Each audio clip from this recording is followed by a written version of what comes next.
Hey guys, how you doing? I'm here with Harris Markson, the true definition of multi-hyphenate. He's an actor, he's a producer, he's a writer, he's an improvist, he's a stop animation creator. Did I say voiceover artist yet? No. Father, teammate, leader, captain. I've known him since I was 17, so it's 2004. Welcome to the show, brother. Thanks for being here. Thank you so much for having me. It's an honor to be here. Dude, I love you so much. You're truly one of the best people I know. I was telling this to Anastasia, your wife, the other day. I was like, what I've noticed about people who grew up with like both parents in the house and they're good parents is that, not that you guys don't have your shit to work on like everybody does in life, but what I've noticed is my friends like you, Griff, Anastasia, Anton, who all fall into that category, have always had a good sense of yourself. That's interesting. You weren't like waffling or like a flag in the wind. You know, you guys really knew. Not to say you didn't grow and evolve, but you knew who you were. That's a very interesting way to put it. Yeah, I think I've thought about that a lot over the years, and it's like you're saying, it's not like we don't have shit to work on, but I feel like the way you put it, waffling in the wind is nice, because even when you feel like you're waving in the wind and you're getting blown around, I feel like I did have a strong base, and there are, to continue the metaphor, if this is a tree where I have good solid roots, so when you're getting blown around, at least you feel more, I guess, attached to the ground, if that makes any sense. And that's also just a nice. Yeah, it totally makes sense to me. It's a nice thing to hear. Because I do feel that, and I feel very grateful and just filled with gratitude that is the upbringing that I had, because it's not a given, and it's not something to take for granted at all. That's a good way I like that you said it. It's not given, like, or it's not a given.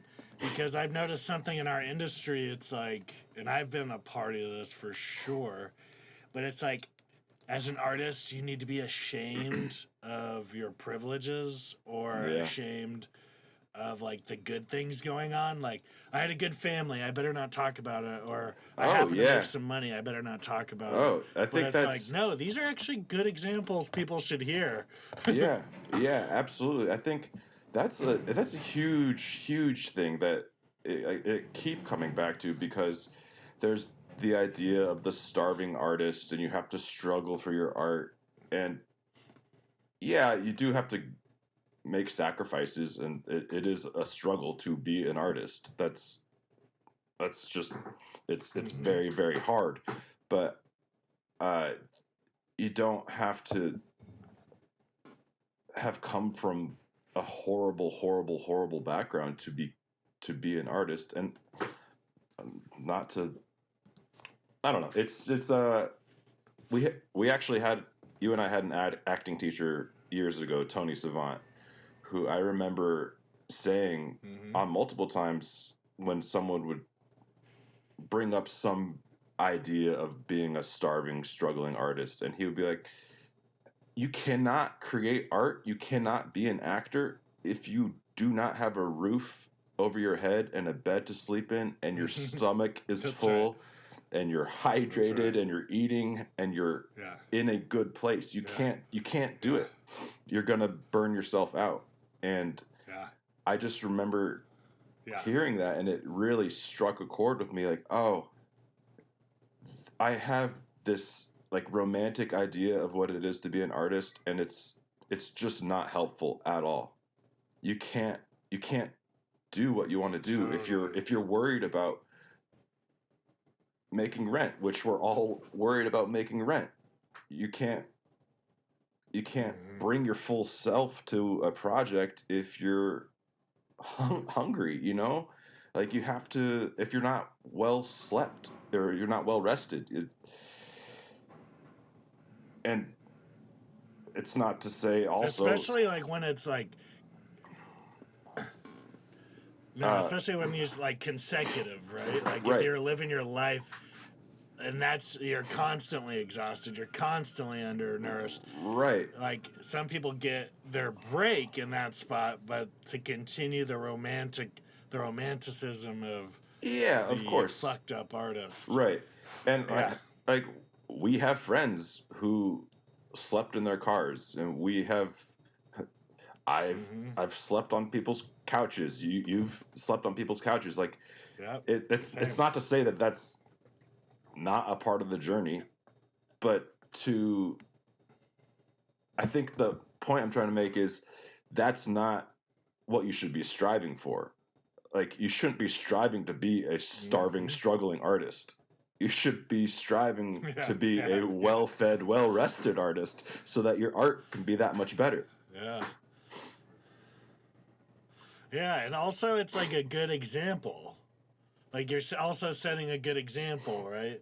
That's what I've noticed is like when I try to hide, like I used to have shame if my dad ever helped me out financially, which happened occasionally over the years. Oh, yeah. And I'd have shame, and I'm like, wait, like this is a good thing to talk about. Because parents are supposed to help, and he did help me, and it's okay to say that. Yeah, I had a ton of help from my parents. I get help from my parents. Like they're there, and that, like you're saying, that's not something to be ashamed of. That should be something to be proud of. And then there's also the flip side of it is you certainly shouldn't rely on that, and you shouldn't again take it for granted. And there is another aspect of that of where you're kind of exploiting the privileges that you've been given and not recognizing if you're not working hard. Yeah. You're not working hard. You're not grateful. Yeah, that's tough. Not putting yourself in a position to continue working hard, and you're just kind of riding on that train that your situation has given you. Then that can lead to different problems, and it's easy to be lazy. It's very, very easy to be lazy.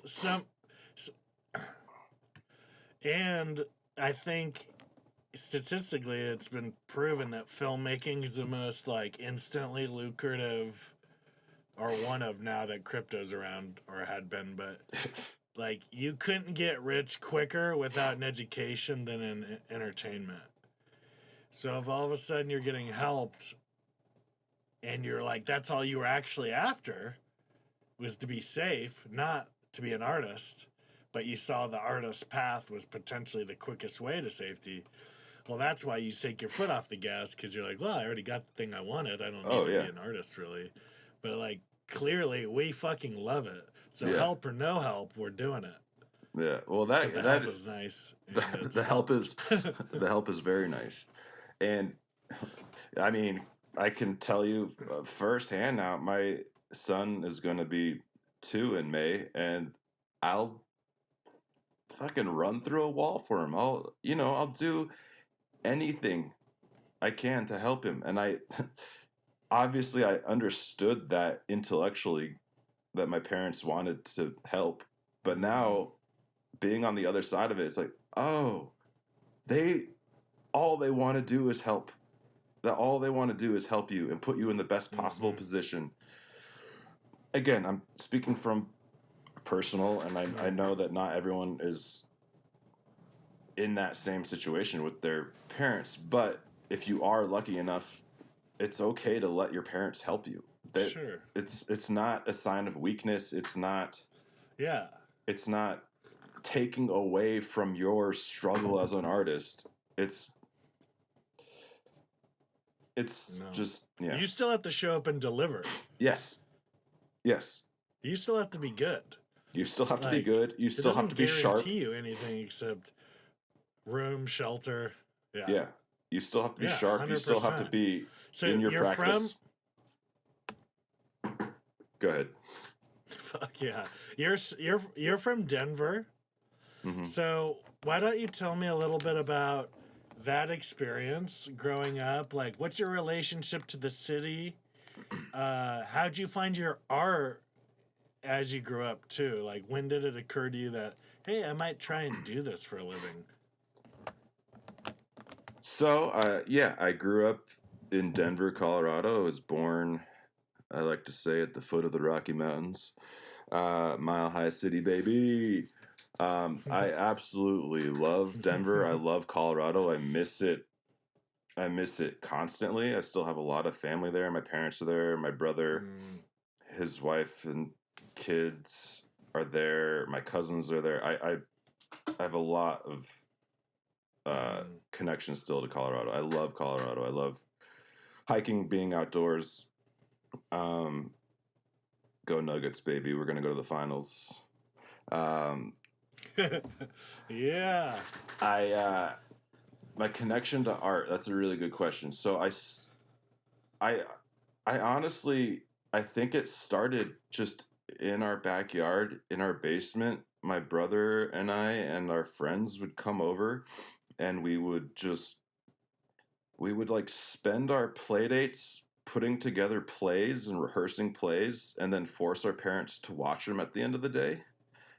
And I can only imagine what it was like for them. Like, oh my God, we have to sit through another one of these. Sure. But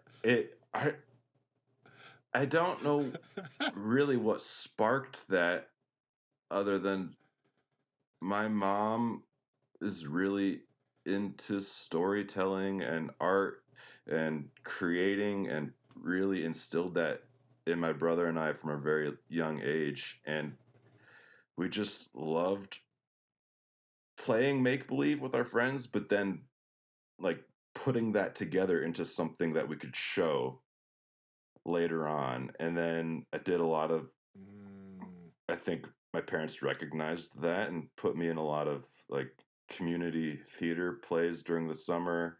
I did school plays, did theater all through high school.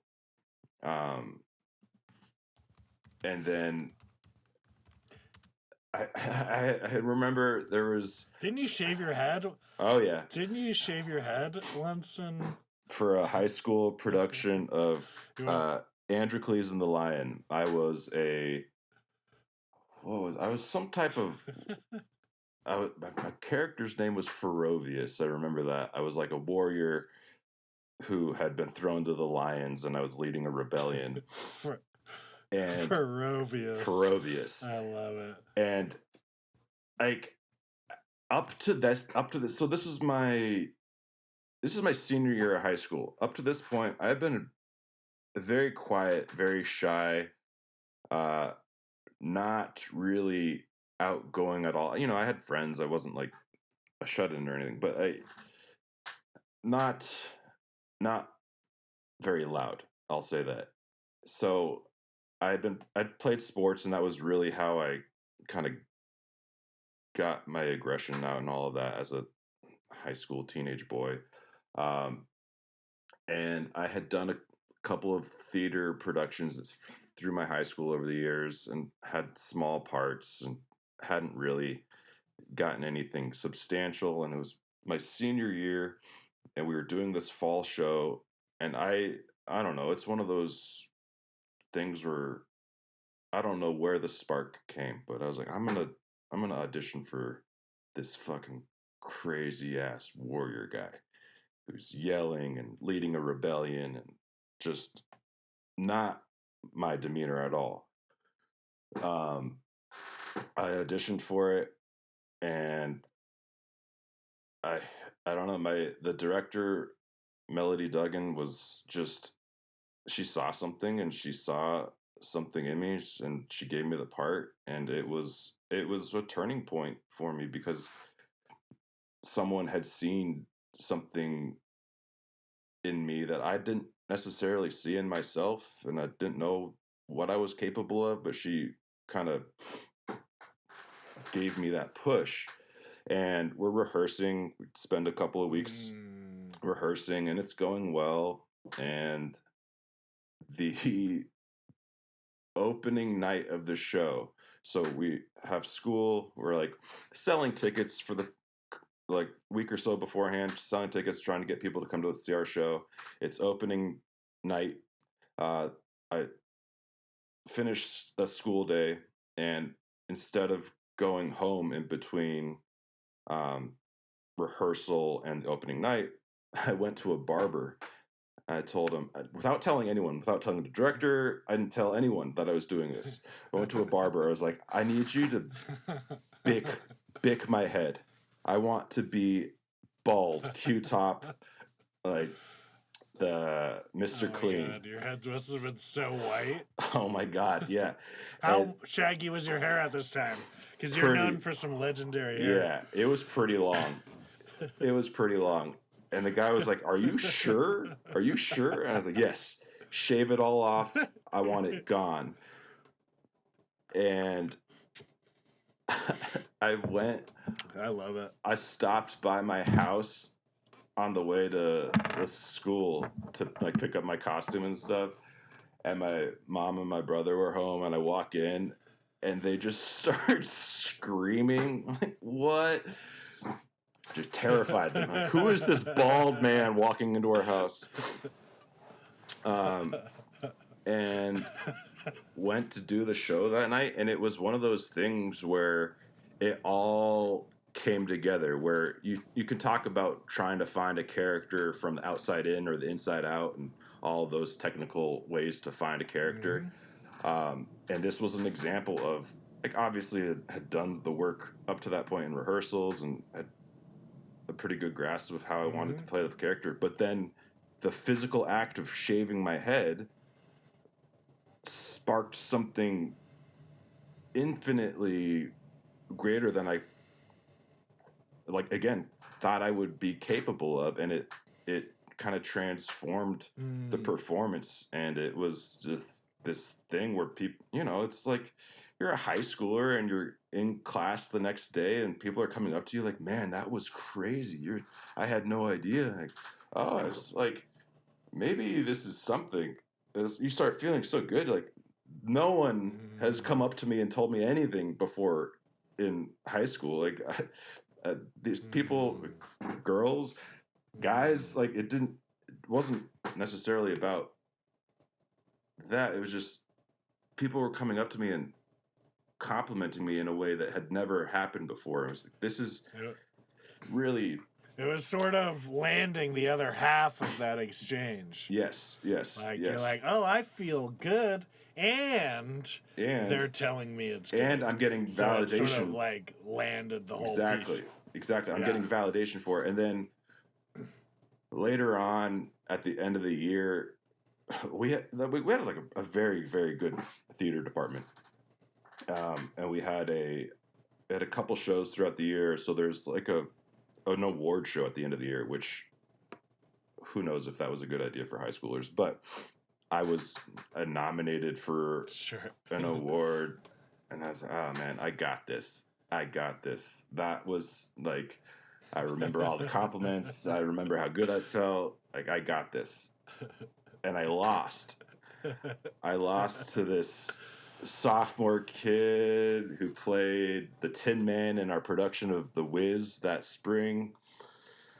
And he was very good, obviously, but it was this moment of like, oh, you definitely let go of it. Yeah. And I was so upset. It was just like so dramatic. And my director, again, pulled me aside later that night.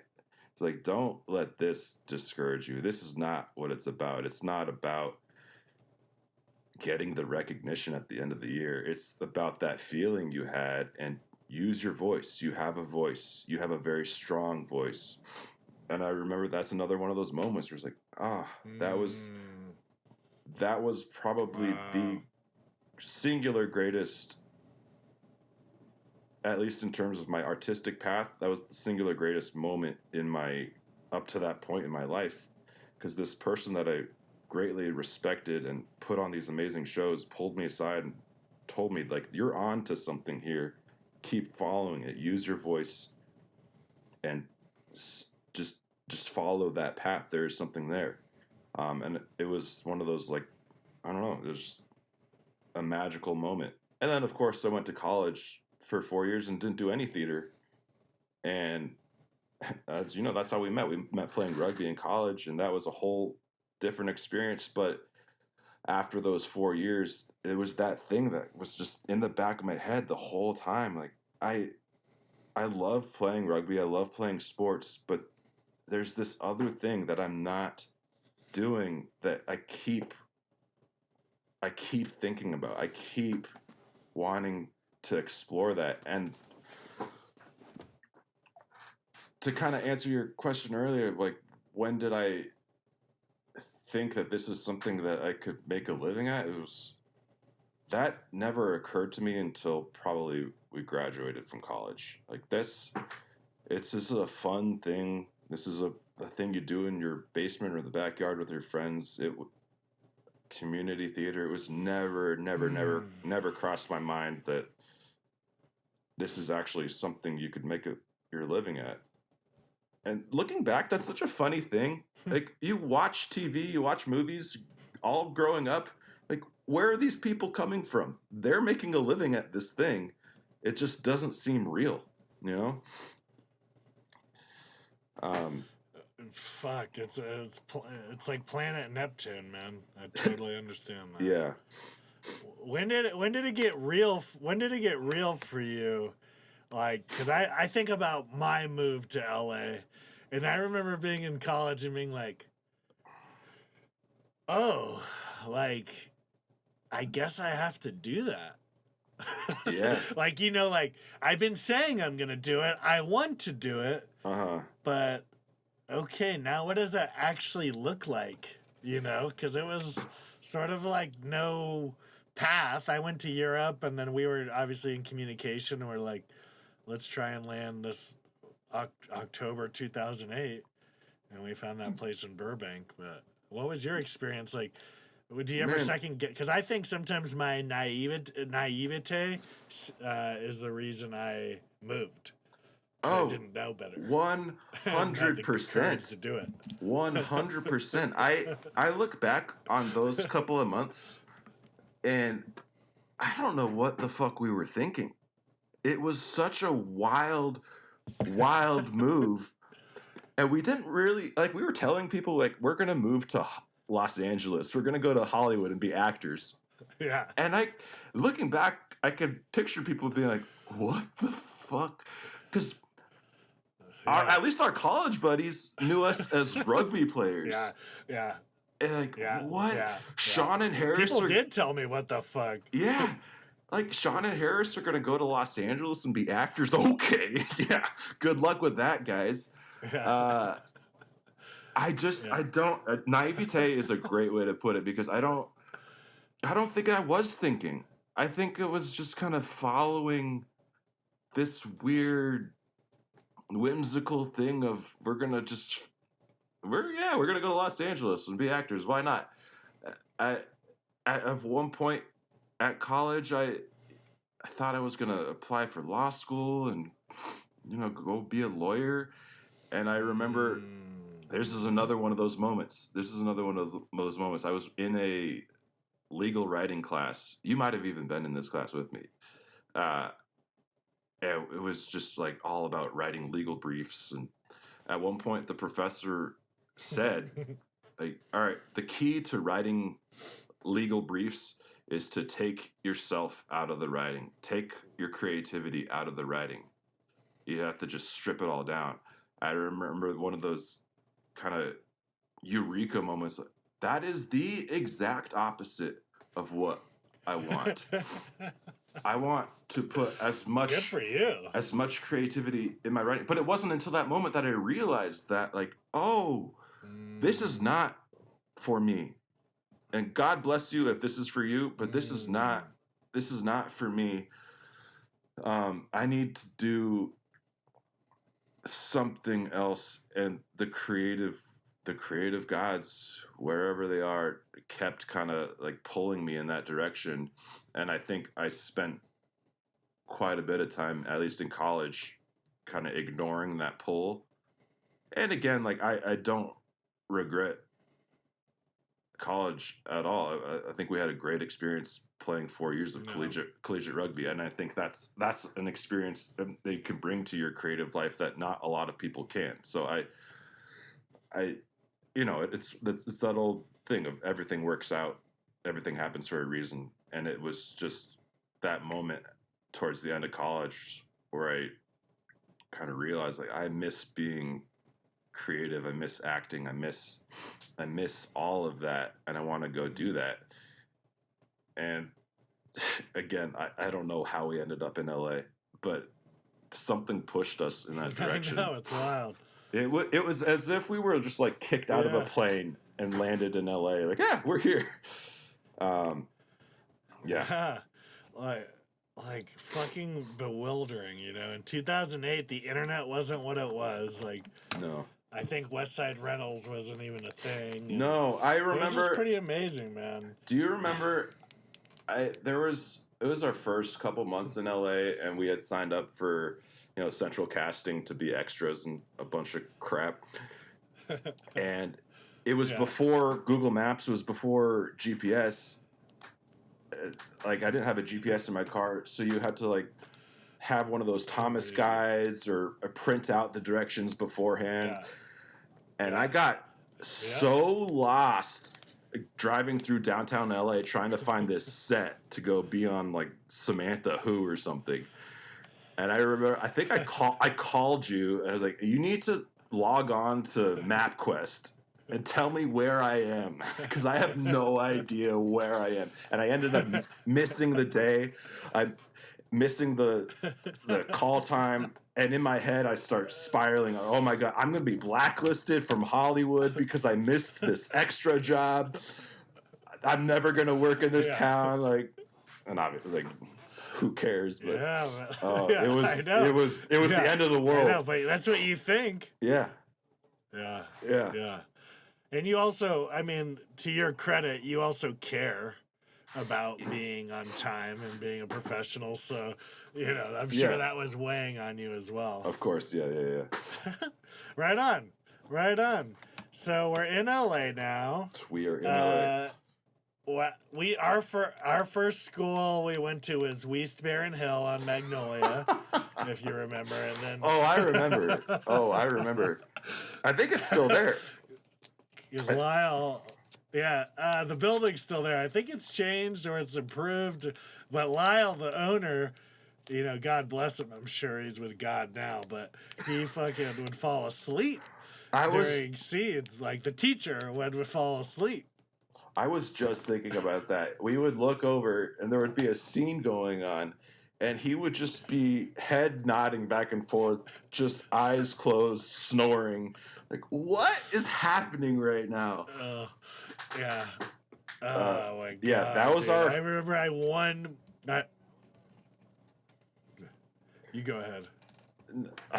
That was our first experience of acting class in Los Angeles. That was wild. I think I remember I won the headshots and do you remember those headshots? That's from Lyle's studio, bro. And I think you got some too. I did with the same guy. It ended up like in his Los Feliz apartment, all sweaty. Yeah. Oh, that was so weird.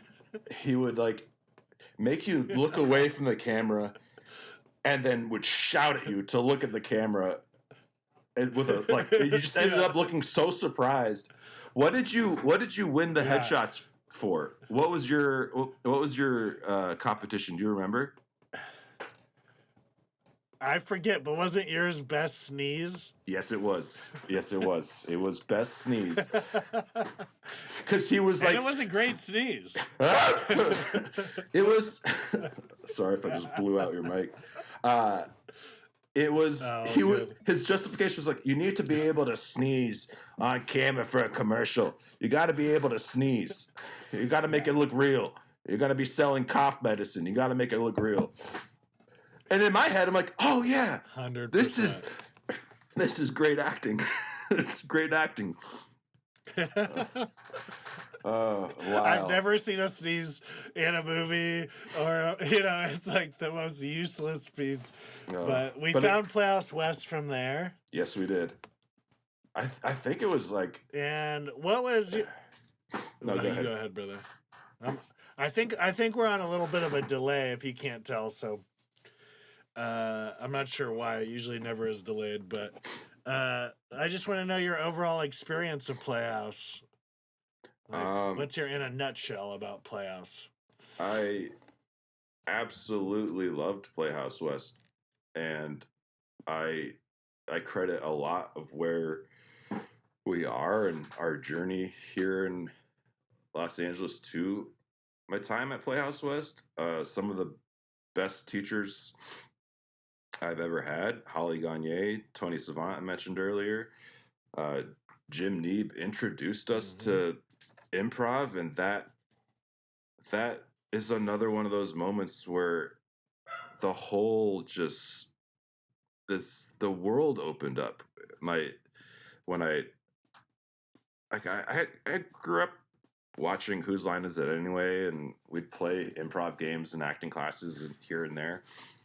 But it was that really introduction to improv comedy and the performance of it and doing shows that really just opened up a lot for me, and it changed. It sounds dramatic, but it changed my life, at least artistically and creatively. And then the Meisner technique at Playhouse West is another moment where it all kind of started clicking, and it became this thing of, this is actually something that you can put a lot of time and effort into, and you're constantly going to be working on it, and it's never going to be perfect. You're never going to perfect it. And there's always, always, always something to keep working on. That work ethic and that idea of acting as a craft that you can continually work on, I got from Playhouse West. And then I think it was time to go when we left. I think there's something to not staying in one place for too long, but I'm eternally grateful for Playhouse West. It was an incredible experience, and it's one of the cheapest acting schools and we showed in LA. Oh, hell yeah. And we also, to our credit, showed the fuck up, and I remember early on in beginning, Holly did that exercise where she was like, raise your hand if you played high school sports, and like 75% of the class raised their hand. And she was like, okay, she called on a few students randomly. How often did you practice and play? 5 to 6 days a week, 2 hours a day, lots of answers. She's like, okay, out of those, who went to college for that sport or for sports? It was like me and you raised our hands. Mm-hmm. And she asked the same questions. And she was like, okay, now back to everybody. Did anybody plan on going pro in any of those sports you played? And everybody said no. All the hands stayed down. And she looked at us and said, you expect to go pro while practicing worse than an amateur. Mm-hmm. And that always stuck with us, or with me, and I know you and I are cut from the same cloth in that regard. Yeah. So we showed up, and we got lucky because we found Gibbon's Tail. Yeah. And, just to put this out there, Harris is always a leader, like, either emotionally, spiritually, or literally like the captain of the group. So, what was your experience with Gibbon's Tail insofar as you can start, you can go anywhere, you can talk about the creation of it, the sketch portion, and then I definitely want to touch base on improv as well.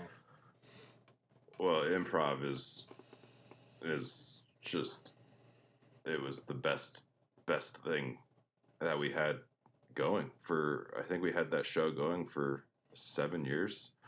A weekly improv show in the Valley, which doesn't sound like much, but it was incredible.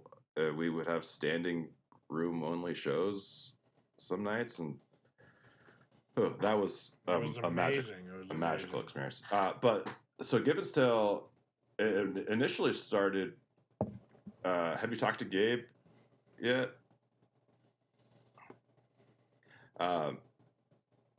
So Gabe Greer put out just like this mass email to a bunch of people at Playhouse West saying, hey, I want to put together a sketch comedy group.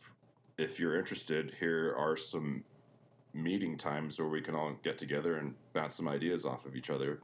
I think initially there were like 40 people that responded, and we had to have 2 or 3 separate meetings during the week so we could accommodate everyone's schedule. And I responded yes, just because it sounded like a fun thing to do. I had never really done any sort of sketch comedy thing before. And I didn't even really know Gabe that well at that point, but I had known him from like rehearsal classes at Playhouse, and I knew he was really good, a really good actor, and seemed like a cool dude. And he was from Colorado, so I think we had that vibe going for us. He kind of spearheaded that whole thing, and it eventually sort of, super long story short, eventually started dwindling down to those who were actually committed and wanted to do something, wanted to make something. And we would just, again, I think the naivete of it all is a really big thing. And I don't know how you can capture that. It's just, you have to be young and dumb almost to get started, because as soon as you start knowing what you're supposed to be doing, you stop a lot of the creativity, because we were literally just flying by the seat of our pants. We really had no idea what we were doing.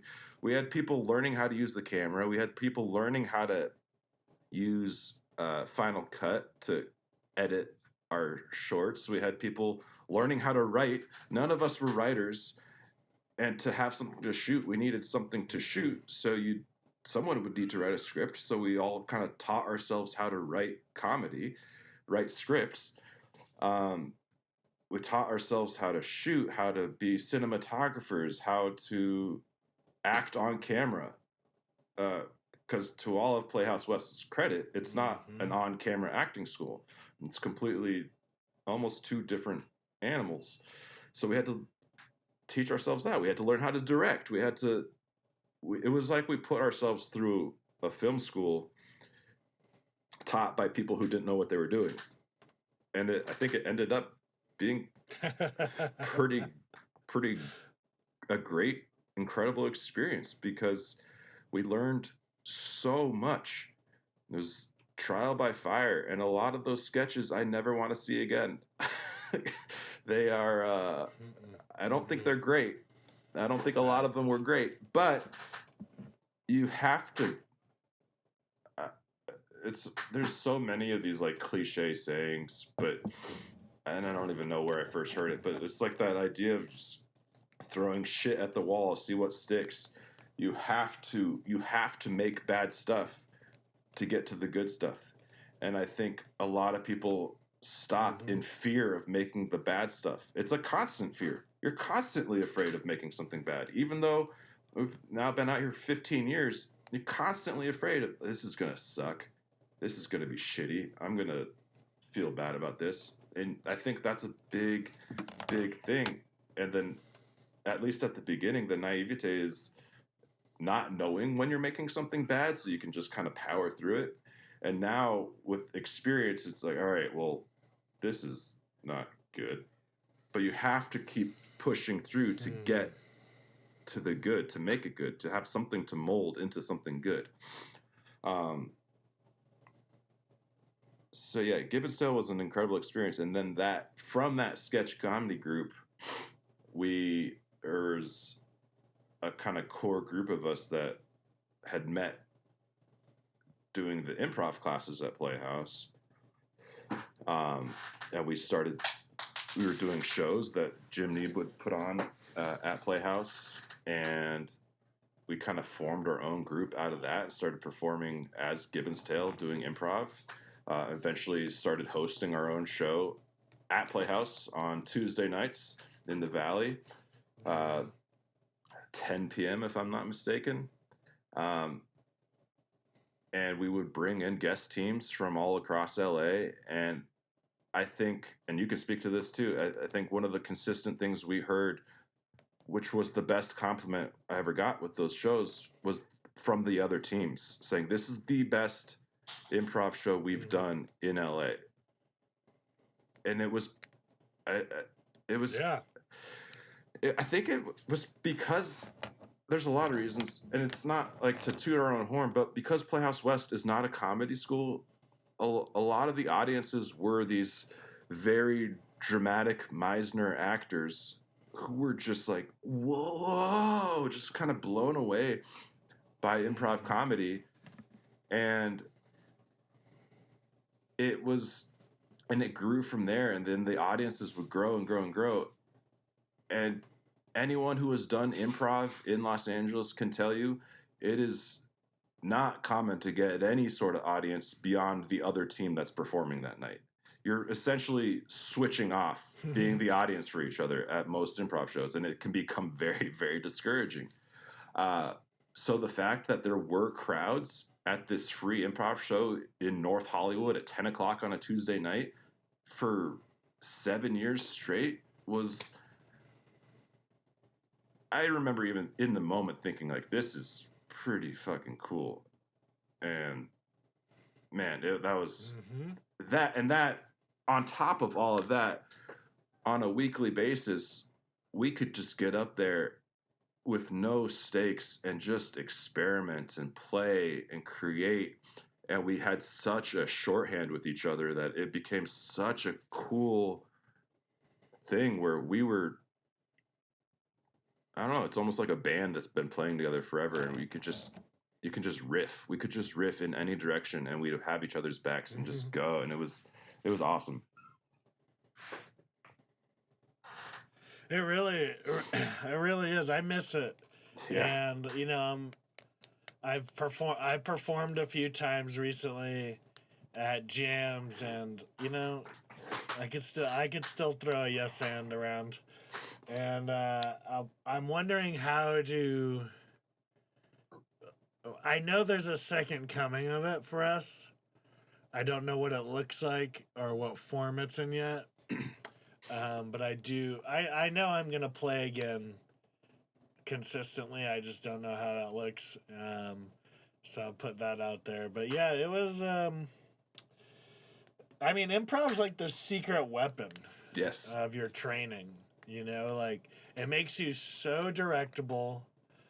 It's homeworkless. Like, you have to work on it hard, but there's, like, not homework in a sense. It's like almost... with a script analysis class, you're going to go home and read your script. Right. It's almost like the homework with improv is just... It's almost... just living life. You just read and watch movies and live life, experience things so that you have more and more stuff to pull from. And it really, I think 100%. The calling it the secret weapon is so true, because it unlocks this playfulness that you can lose if you're taking acting too seriously. You want to be able to play and have fun, even if it's a super dramatic thing. You're still playing. Holly, going back to Playhouse, would always say it's a play, not a drag. And I think about that all the time. That's true. And to your point of being directable, it unlocks something in your brain where if you get a note on set from the director,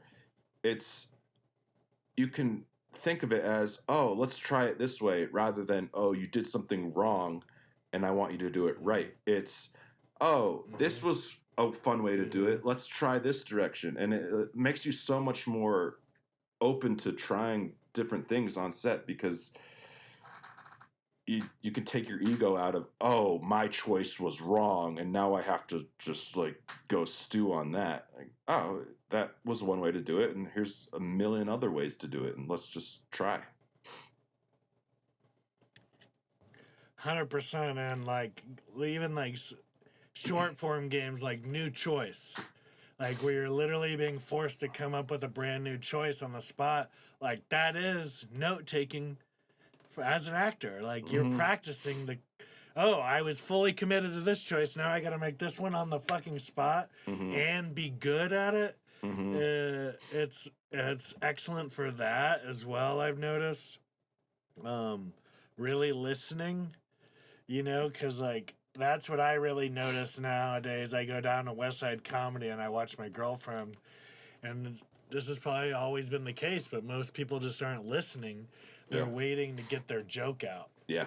But like my favorite improv to watch and be a part of is, and this is the way I look at it and the way I teach it, is like, and people always get fucking hung up. They're like, but what about characters? And I'm like, well, if your character's in your truth, then the lesson still applies here. And basically, if you try and come into the scenes, especially the first 3 scenes, like neutral, and you want to be honest in your neutrality as best as you can. Because if you force it, then it's like, well, everybody sees it, and now it's kind of got that forced nature, energy to it. Right. But inherently, you're human, and you're going to make a mistake or inadvertently say something. And then that should stick out like a sore thumb because everything else has been neutral. Right. But what people do is they come in wacky with jokes, so it looks like this, and it's like, well, where's the weird thing to kind of tilt this world with? And that's been good because that's good to know. It's like knowing your genre of the show or something you're doing in a sense. Yeah, absolutely. And I think that's a great point. It allows you to have this kind of canvas where the odd thing does stand out, where your truth is the ground level, and then it can stand out from there. And if you're immediately wacky with no grounding, then there's no ground to stand on. I was just That's right. Then there's no rules, then nothing matters, and like it's funny, like structure and discipline actually creates freedom. Because then you have the audience wants to know the rules too. Right. And if we're not giving them the clear rules, then they're kind of like, well, because that's kind of what happens, I've noticed, when people start improving scenes in movies, like comedies, and they're just kind of like improvising. Like, who can get the funniest line out? And I'm talking at the highest level, like the Kevin Hart level. Yeah. And I'm like, well, it's good. It's decent improv, but it's not good improv towards the story that's been set. Yeah. Like, instead, they're doing the funniest bit they can instead of improvising the funniest bit they can that makes sense in the storyline. Yeah, absolutely. It's a skill. It's hard. I think that's especially like if your whole idea of improv is the bloopers at the end of a Judd Apatow movie, then that's not what improv is. Yeah. And a lot of, like, even you'll hear people, if you listen to interviews with Anthony Hopkins and some very established, very dramatic actors, they'll talk about improvisation as well. It's not all towards like wacky comedy. It's again that idea, especially in rehearsal, of being open to any idea and in whatever direction it may go, and not being so rigid in your choices that you can't adjust. And then a lot of it is the improvisation in rehearsals leads to the final product, and it's not necessarily improvising in the final scene that's actually being filmed, but that is a product of improvisation getting to that point, like, okay, this is the direction we want to take this scene. And then, of course, in the moment, still being open to your partner and open to the situation to adjust in the moment as well. Yeah, it's almost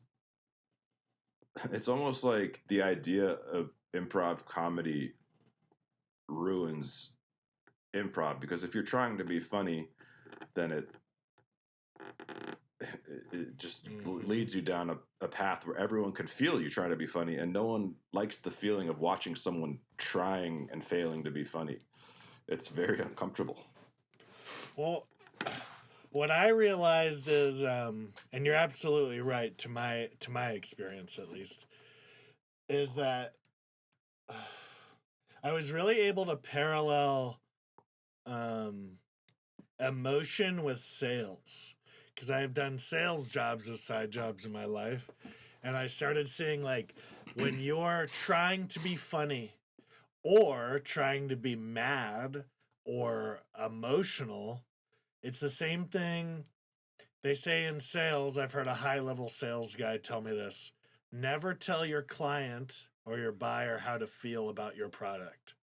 So, for example, you wouldn't be like, this movie's amazing. If you're trying to, like, sell it. A lot of people do this tactic, and some are even successful. But this guy's approach, which really resonated for me, was when you do that, you've just forced them to feel away. And if they don't feel it, they really don't feel it. Instead of if you're neutral and you just talk about the product, right? So it's the same thing with acting. If I'm crying and I'm making sure I fucking cry because this is the sad scene, well, I've actually I've like pushed the emotional energy out of the audience. Yeah. I actually just took up all the space to cry, or I took up all the space to laugh because I forced it in. Right. But if I don't force it, I'm actually leaving space for the audience to kind of return the ball with me. Absolutely. And that's what I learned. It's been really helpful. You've got to the point where you are literally selling movies, which is amazing. What do you think?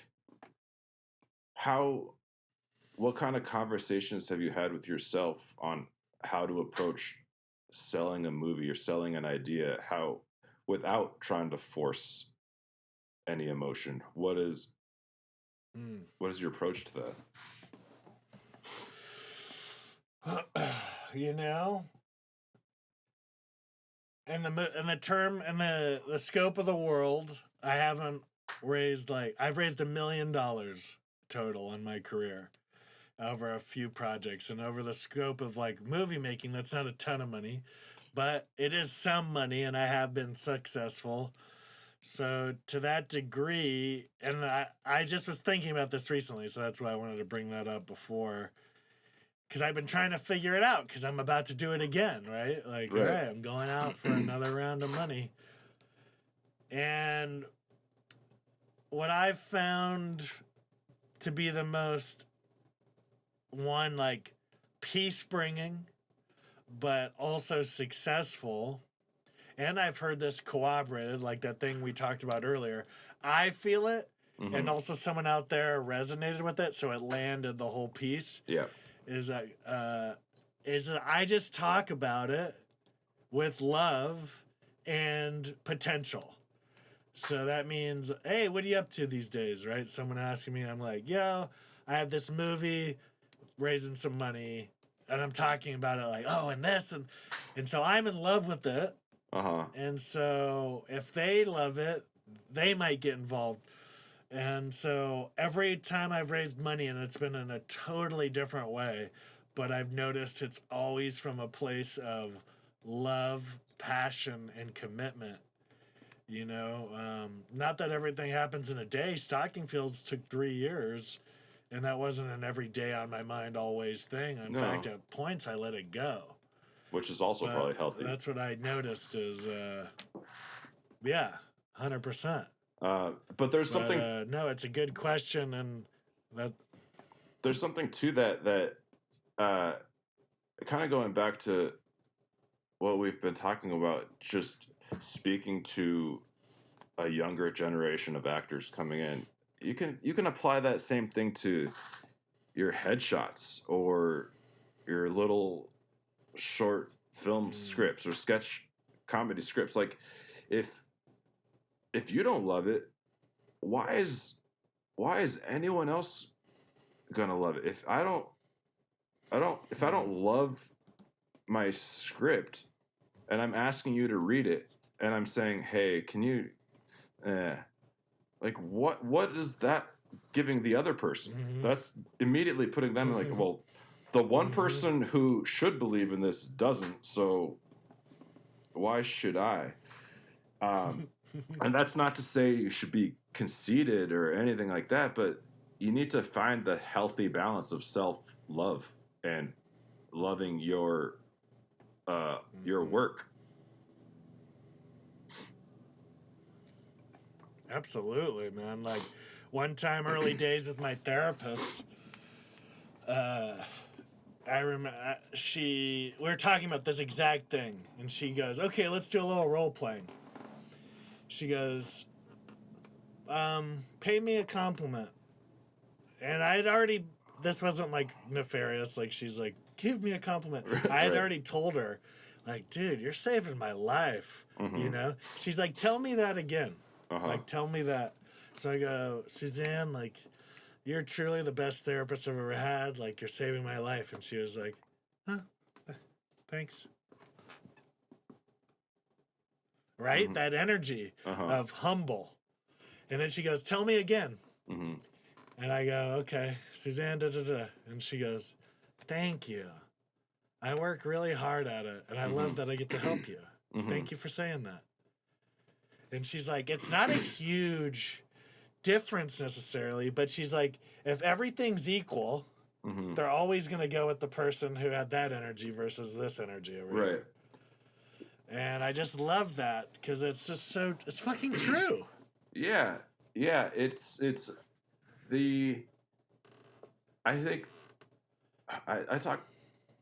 I think we all go through that of you get a compliment and the immediate reaction is to brush it off like it's not true or whatever.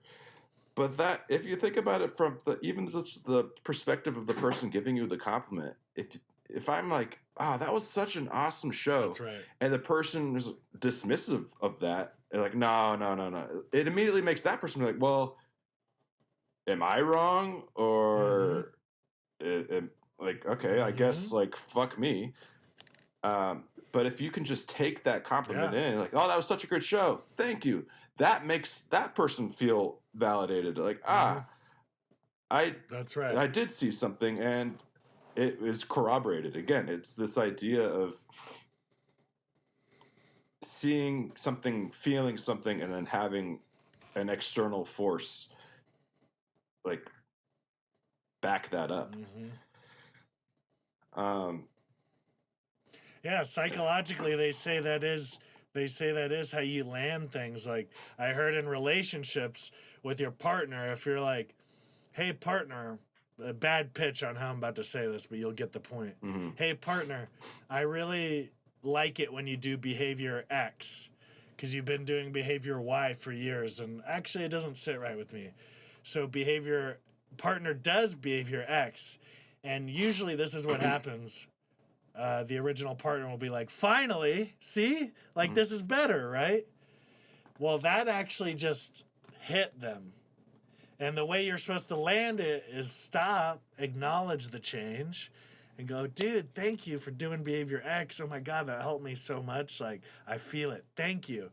And statistically, now that partner is going to do behavior X almost forever because you helped them land it rather than be like, "Dude, see? Like, this is better than Y, right?" Same thing here. Anastasia and I talk about that all the time. We've been married for years now, and it's really, we talk about how it is this thing where you constantly have to be working at it. It's not something that you can just let sit idly, this relationship. And it comes down to things like doing the dishes or folding laundry. And if you are feeling like, this person never does the dishes, and they're doing the dishes, and you say, "Well, finally doing the dishes," that makes the other person say, "Well, it just makes you feel shitty." And the other way to approach it is like, "Hey, thank you so much for doing the dishes. That really helped." It just, it's kinder. Yeah. And it's like, it's not as obvious to us because we weren't taught that way, but It just makes more sense because you're giving a positive feedback to something instead of, like, basically my decision making these days, as best as I can, I'm human, is does this decision open me to life or close me to life? And I find that almost every decision that opens me to life is a fucking good one. Mm-hmm. And it's been really helpful because it takes a lot of the headiness away. It's just like, am I opening towards connection and love? Or am I disconnecting towards righteousness? Have you ever heard that saying, like, do you want to be right or do you want to stay connected? And I just love that because I'm like, yeah, I guess I'm right from my perspective as a human here on Earth, but that's disconnecting me from my partner or this work or this job. I've never heard it put like that, but that is, I love that because it's the age old thing of trying to win the argument. Like, you won the argument, but did you make both of you feel shittier by winning the argument? Because that's lost the war. Yeah, and at the end of the day, what does it matter if I don't know? I can't, like, whose empty cup is this left out? By the way, it's usually mine. It's usually my empty cup that I left out.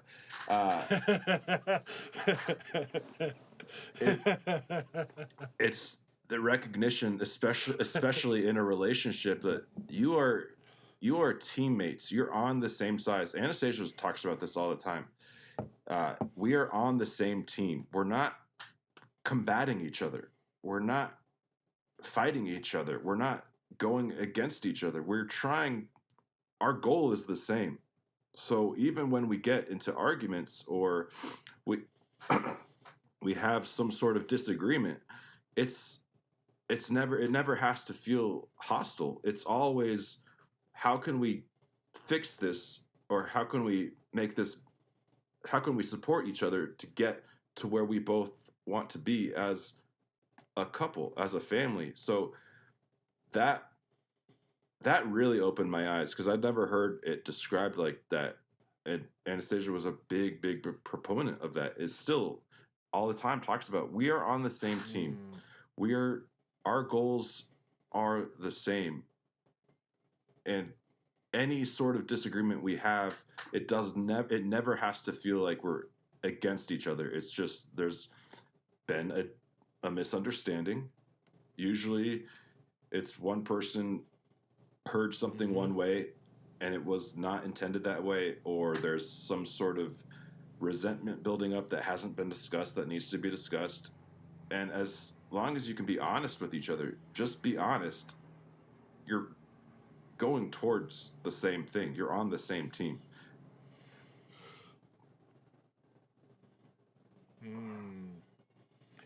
I love that. I love that because the way I use it is like, when Lish and I talk, it's like, we're putting whatever it is here. We're looking at it like detectives now. Okay, it's not between us. It's this third entity that we're looking at on how to solve. And what are the clues you got and what are the clues I got? Otherwise, you know how it goes. But yeah, I find that to be really impactful. As we wind down here, I wanted to chat about like some of your professional successes, like Modern Family, like 911, I think Lone Star, and talk about that. And then want to talk about your experience on Stocking Fields, Richard Peter Johnson. We have about 20 minutes left. So start wherever you want, or, go wherever you want. But obviously those are big, huge. I mean, you were on Modern Family when it was like the biggest show on earth. Yeah. And then Lone Star 911 is like one of these shows that's like been serialized, like almost like a Law and Order. Like they have a bunch of them, and it's like pretty dialed in. So that was also a huge show, and you got to work or see at least our old buddy Jim Perrick. Yeah. So just sort of curious on your experiences, those. Yeah. Start with, so Modern Family, I got, oh man, it's a long time ago now. We've been here for so long. I think it was in the 4th or 5th season. And we were, so this is a funny full circle thing. We used to rent out this rehearsal space for Gibbon's Tale, like deep Van Nuys, like not a good place for anyone to be. But we would rent out that rehearsal space. It was meant for bands, so it was like insulated, soundproof walls. It was like we were putting ourselves into an insane asylum. But we would rehearse for Gibbon's Tale there, and we were either in rehearsal or there was no cell phone reception in there or something like. But I checked my phone after rehearsal, and my agents had been calling me for a while. I called them back like, "Hey, what's going on?" I was like, "Oh, sorry, I was in rehearsal." Like, well, you need to answer your phone.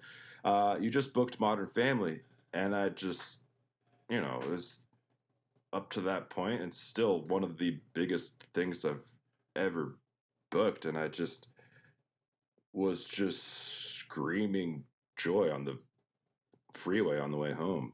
Just, this is awesome. This is the coolest thing. And it was such a cool experience. I had a really fun little part. I remember like walking to set it was at 20th Century Fox, and they, my call time was like, it was later in the day. It was like 3 p.m. I got to set at like 11 in the morning because I didn't want to be late. And so I just sat at the cafeteria for hours, just like jaw on the floor, wide eyes, just like, oh my God, it's a movie set. This is so cool. And I like it was about my time to be there. So I like got up and started walking, and the scene, so Cam is throwing Mitch a surprise birthday party, and he wants it to be Wizard of Oz themed, and I'm one of the flying monkeys that he hires for the birthday party. And I'm walking to set, and up above me, I just see this woman dressed as Dorothy from the Wizard of Oz just walking, and I'm like, oh, I should just follow her. So it was just like this kind of, again, just like this magical moment, like, oh, this is such a cool thing. And I got to set, had a trailer, again, like a young actor. It was the coolest thing. And I had a couple of lines, and we rehearsed it once and then shot it. It's so quick. You're so used to just like rehearsing and perfecting, and you rehearse it once and we're shooting it. Oh shit. Okay. That's fast. And I remember like we're doing the whole scene, and I'm kind of sitting in the background for a lot of the scene, and then I have my line. So the whole time the director is kind of like off in Video Village, isn't giving notes really at all. They'd kind of worked everything out beforehand. And it finally gets to my couple of lines, and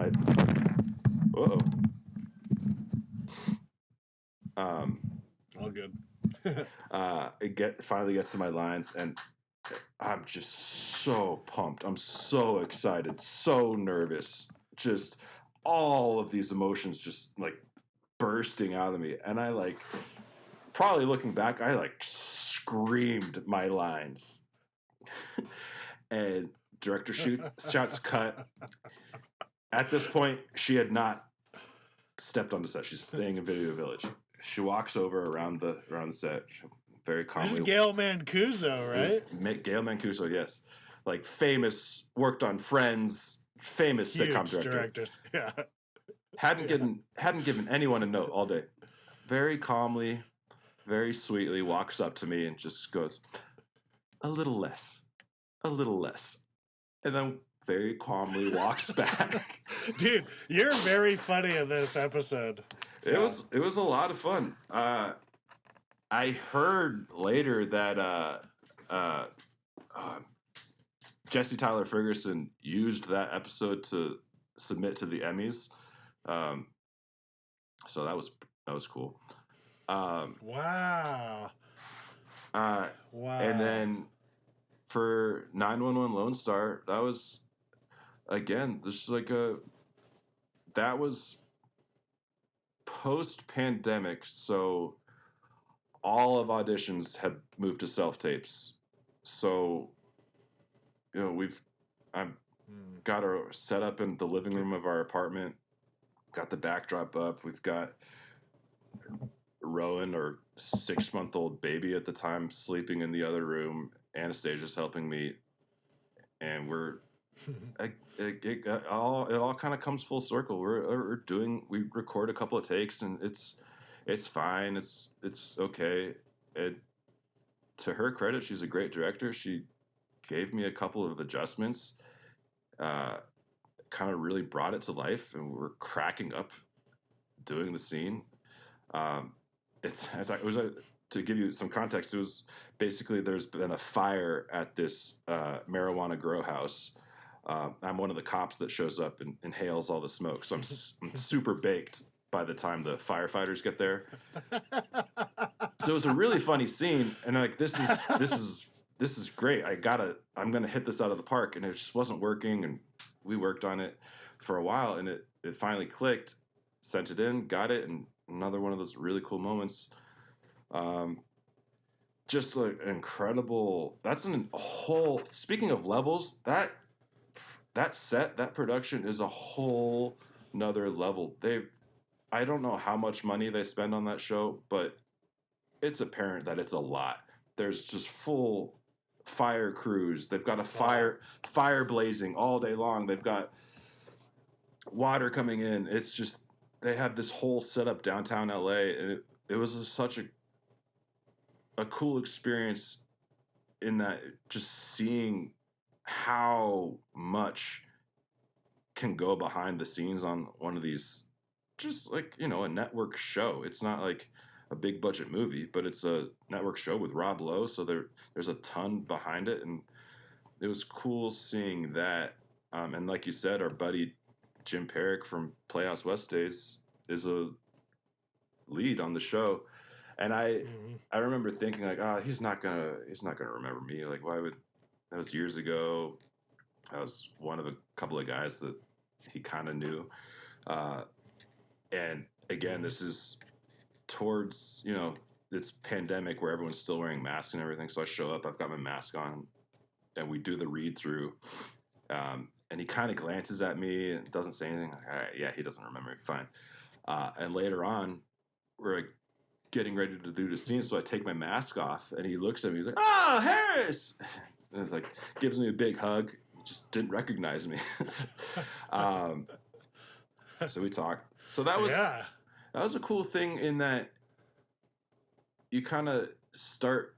The longer you're here, you start developing this community and network of people that you've worked with, and I think sometimes networking has a very dirty connotation, but it really just means that you have worked with a whole variety of different people, and you can feel comfortable on this giant Fox television show set, and that you run into someone that it was a cool kind of comforting feeling.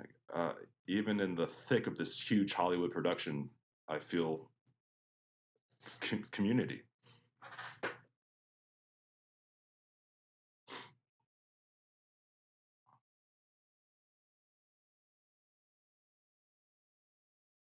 For sure.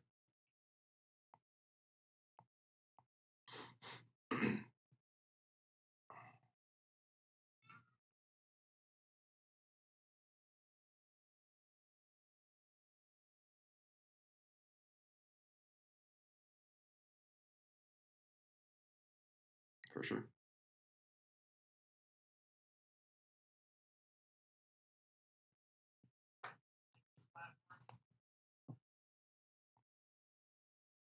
No, of course.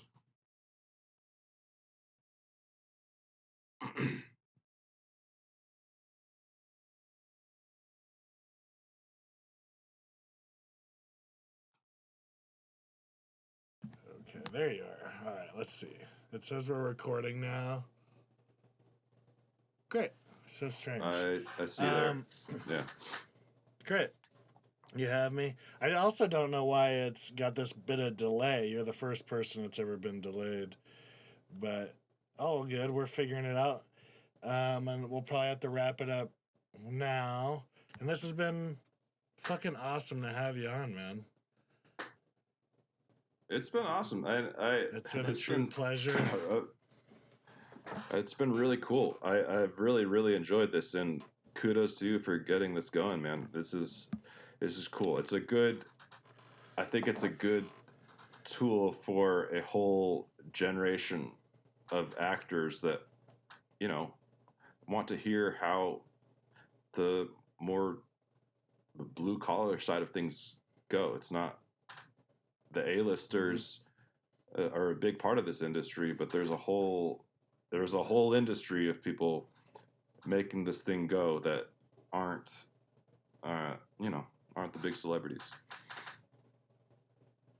100%, man. And I'm proud of where we are, and I'm not putting any limitations, not that you were or anything, but I think I used to be afraid of labeling myself like a working class or whatever.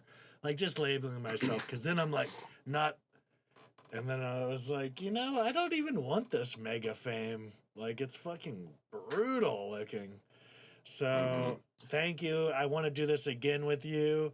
This is just season 1. And sort of just getting my feet wet to have, like, a casual but helpful discussion. And at the end of the day, it's super selfish because I'm just reconnecting with my friends and getting to ask them stories like the details of like your move here. Like, we moved here together and I still didn't know that detailed of a storyline on that. So it was very cool to hear. Yeah, absolutely, man. It was my pleasure to be here. It's great connecting with you too. Thanks, man. So before we go, I just want to say I fucking love you, dude. And you're one of the best guys I know and an incredible artist.